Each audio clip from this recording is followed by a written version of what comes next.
বিসমিল্লাহির রহমানির রহিম। তারুণ্যের অহংকার তারেক রহমান তথা বিএনপি ঘোষিত 31 দফা বাস্তবায়নের লক্ষ্যে আজকের এই সরার বাজারে বিএনপির মনোনীত প্রত্যাশী তারেক রহমানের বিশ্বস্ত হাতিয়ার জননেতা জনাব হেলাল উদ্দিন আহমেদের উদ্যোগে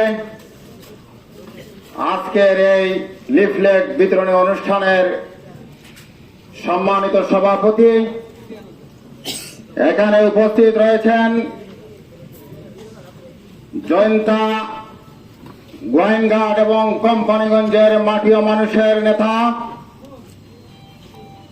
উদীয়মান তরুণ রাজনীতিবিদ, যিনি অল্প দিনেই এই সিলেট 4 আসনের মানুষের হৃদয়ে স্থান করে নিয়েছেন, সিলেট জেলা বিএনপির সম্মানিত উপদেষ্টা জননেতা জনাব হেলাল উদ্দিন আহমেদ। এখানে উপস্থিত রয়েছেন দক্ষিণ রনিখা ইউনিয়ন তথা কোম্পানিগঞ্জ উপজেলা বিএনপির সকল পর্যায়ের নেতৃবৃন্দ, উপস্থিত আমার প্রাণপ্রিয় উত্তর রনিখাবাসী, আসসালামু আলাইকুম ওয়া রাহমাতুল্লাহ। সম্মানিত নেতৃবৃন্দ, এশার নামাজের সময় হয়ে যাচ্ছে, আপনারা বক্তব্য শুনবেন আমাদের প্রধান অতিথির কাছ থেকে। আমি শুধু আপনাদেরকে একটি কথাই জিজ্ঞাসা করব, আপনারা এখানে যারা এসে উপস্থিত হয়েছেন, আপনারা সবাইকে দানের শীর্ষের পক্ষে কাজ করার জন্য প্রস্তুত আছেন? যদি আপনারা দানের শীষের পক্ষে কাজ করেন, দানের শীষ যার আমরা তার, এটা ঠিক। কিন্তু বিগত দিনে আজকে যিনি এখানে আপনাদের সামনে এসেছেন, সেই হেলাল উদ্দিন আহমেদ বিভিন্নভাবে আপনাদের পাশে ছিলেন, সেটা ঠিক কিনা?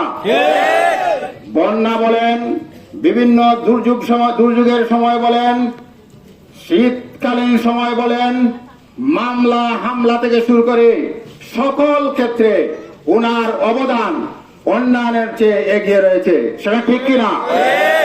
সেই হিসাবে আমরা মনে করি, যদি আমাদের এই এলাকার সন্তান হিসাবে, জনতা মায়ের গর্বিত সন্তান হিসাবে হেলাল উদ্দিন আহমেদকে মনোনয়ন দেওয়া হয়, তাহলে আমরা কোম্পানিগঞ্জ, জয়ন্তা, গোয়েঙ্গাটবাসী বিপুল ভোটে দানের শীষকে বিজয়ী করে আমাদের নেতা তারুণ্যের অহংকার তারেক রহমান তথা খালেদা জিয়ার কে আসন উপহার দিতে পারবো। এই কথা ঠিক কিনা? তাই আমাদের আজকের এই অনুষ্ঠানের সকল মানুষের দাবি হচ্ছে একটাই, আমরা দানের শীষের প্রার্থী হিসেবে জননেতা জনাব হেলাল উদ্দিনকে চাই, ঠিক কিনা?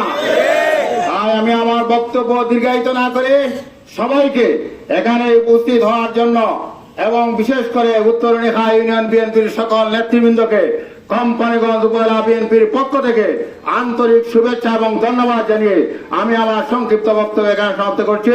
শহীদ জিয়া অমর হোক, দেশনেত্রী বেগম খালেদা জিয়া জিন্দাবাদ, তারুণ্যের অহংকার তারেক রহমান জিন্দাবাদ, জিন্দাবাদ। আসসালামু আলাইকুম ওয়া রাহমাতুল্লাহ।